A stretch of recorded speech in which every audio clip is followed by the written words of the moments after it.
TK 지역 일정에 몰두해서 사실 보수의 자존심을 다시 세우는 일에 매진했다면은 이제는 제가 말했던 미래를 위해서 어떤 비전을 보여줄지를 위해서 장소를 고릅니다. 그래서 저는 원래 제가 IT 개발자 출신이기 때문에 저에게 가장 친숙하고 제가 잘 알고 그리고 제가 또 많은 보탬이 될 수 있는 공간이 이 가산 디지털 단지 그리고 테헤란밸리 그리고 판교 동탄 테크노밸리 이런 곳들일 것입니다. 그래서 아무래도 발이 먼저 가는 곳이 이 가산 디지털 단지였습니다. 이 가산 디지털 단지에 수만 명의 젊은 세대가 대한민국의 IT 산업을 위해서 또 여러 가지 다른 미래 산업을 위해서 열심히 일하고 있는데요.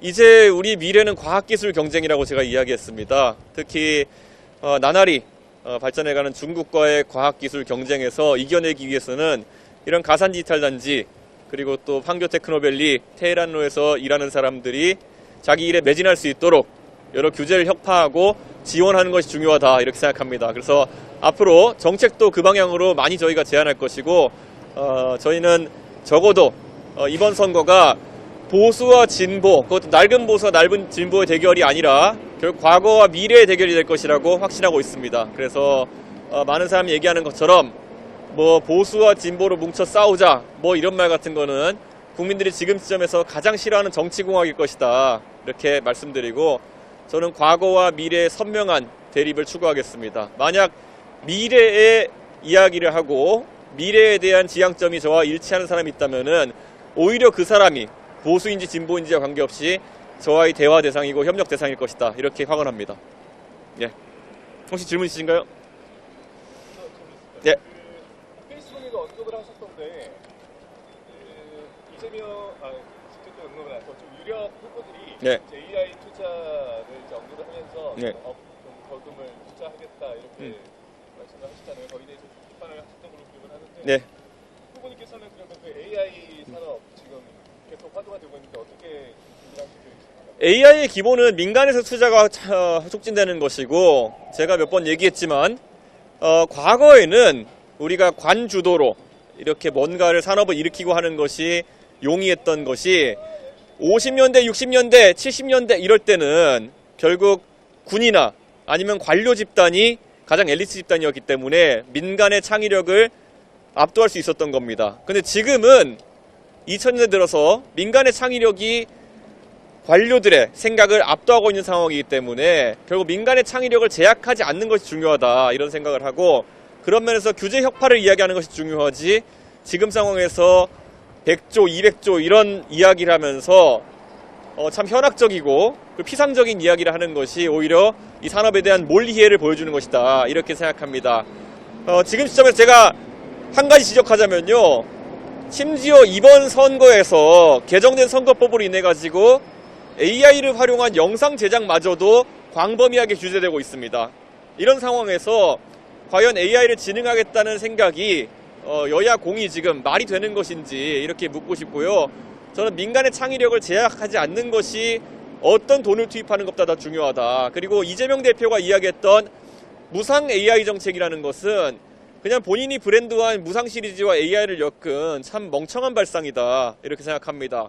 그리고 이 재원을 어떻게 조달할지 물어보면은 젠비디아 같은 얘기는 하고 있고 저는 이게 완전히 하나의 사이클처럼 다람쥐 쳇바퀴 도는 멍청한 이야기만 반복되고 있습니다. 이런 것을 어떻게 AI 비전을 보겠습니까? 저는 이재명 대표는 아까 제가 말했던 구분에서 단언코 미래를 향해 갈 수 없는 인물이다 이렇게 단언하고요. 더 한심한 건 100조 하겠다니까 200조로 받아 올린 사람입니다.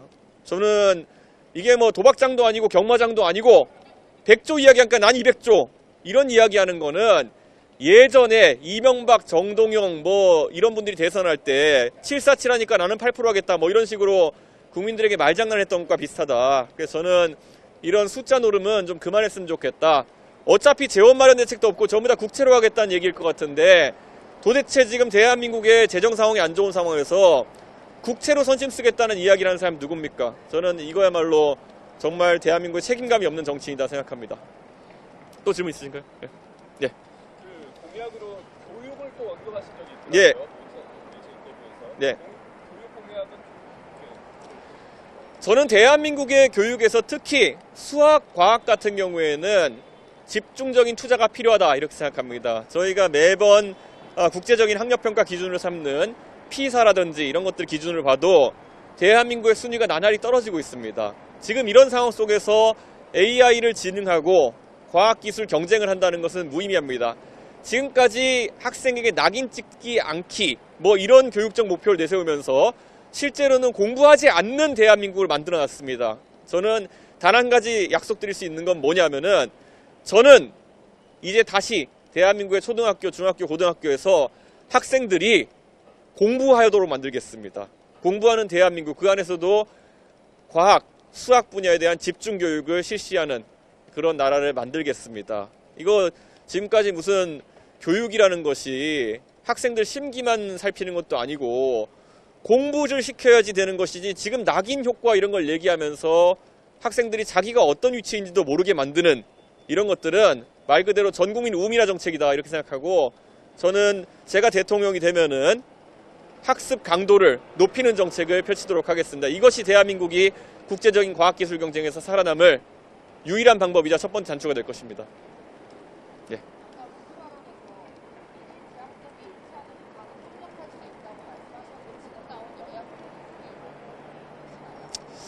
적어도 최근에 이런 이재명, 한동훈 같은 아무것도 과학기술에 대한 이해가 없는 사람들이 말을 할 때마다 역시 우리의 안철수 의원님께서 아주 적절한 이런 지적과 이런 이야기를 하시는 걸 보는데요. 저는 뭐 안철수 의원의 다른 정치적인 부분에 대해서는 동의하지 않는 것도 많고 제가 비판도 많이 했지만 이런 과학기술에 대한 안철수 의원의 전문성과 그리고 진정성 그리고 용기 있는 발언들에 대해 가지고는 높게 평가합니다. 그래서 이런 주제에 대해서 안철수 의원과 논의하는 것은 언제든지 환영입니다. 자, 그러면 뭐 이제까지는 단일화 뭐였는데 여기에 대해서는 선을 그어왔던 걸로 저희는 이해를 하고 있는데 네. 가능성을 열어두거라고 이야기합니다. 저는 뭐 정책적으로는 여러 대선주자들이 비슷한 얘기를 하면은 국민들이 더 많은 관심을 갖기 때문에 지금 적어도 AI나 여러 과학기술에 대해서 사기성에 가까운 발언하는 사람들에서 공동 대응하자는 취지이지 다른 정치적 일정이나 이런 것에 대해 가지고는 제가 이렇게 가볍게 제안할 상황도 아니고 그리고 또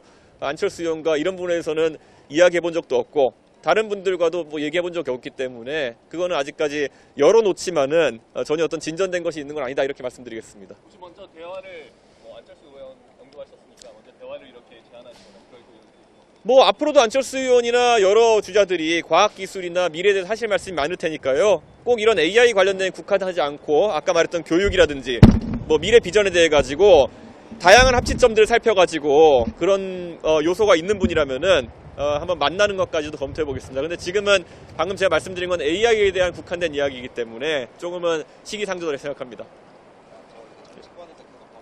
예.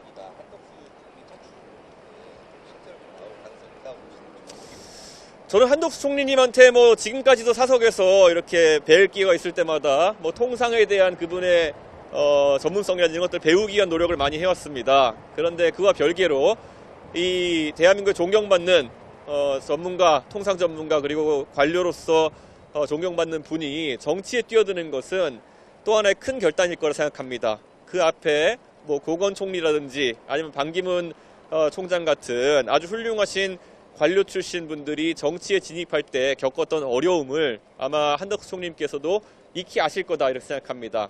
저는 지금 나오는 뉴스들은 거의 9할 이상 절박한 입장에 있는 국민의힘 차원에서 나오는 이야기지 한덕수 총리님이 그 진중한 분이 이 상황에서 이런 메시지들을 계속 쏟아내진 않을 것이다. 어제도 보면은 한덕수 총리 측 입장으로 몇 가지 경마식 보도가 이어지고 누가 흘렸는지 모르겠지만 그에 대해서 총리실 측에서 반박하는 모양새가 이어졌는데요. 이건 한덕수 총리에 대한 예의도 아니다. 저는 그렇게 생각합니다. 어떤 정치적 목적으로 지금 대한민국의 국가 수반인 권한대행을 이렇게 정치에 끌어들이지 않았으면 좋겠다. 만약 결심하신다면 그분의 입에서 듣고 싶지 다른 측이나 아니면 다른 국민의힘 측 관계자 입으로 나오는 것은 애초에 매우 부적절하다 생각합니다. 네, 여기까지 하겠습니다.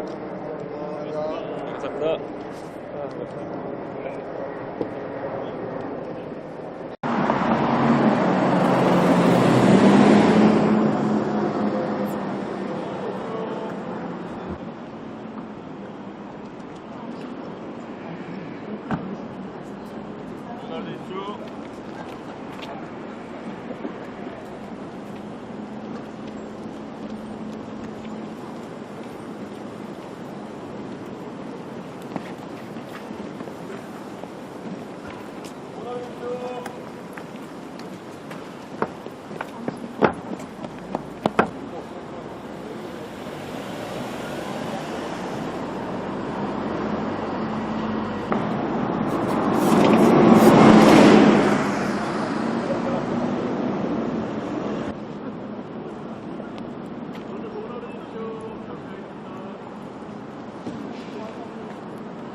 도착했습니다.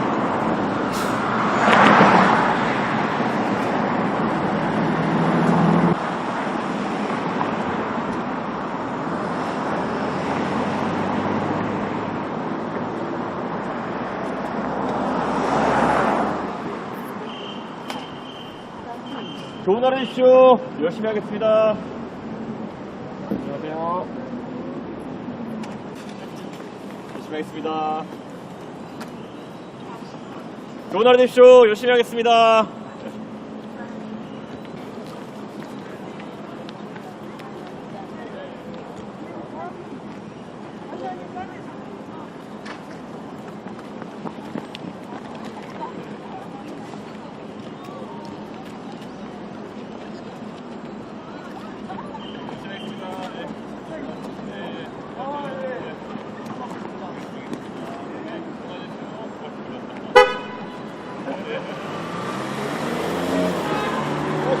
수사권 들어가 있을 때 가버렸네.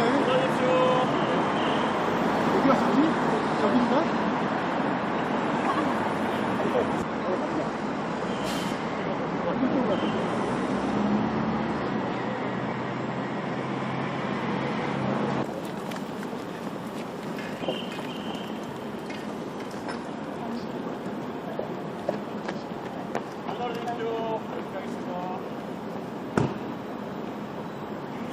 보좌관 되세요? 의원 보좌관 있어요, 여기?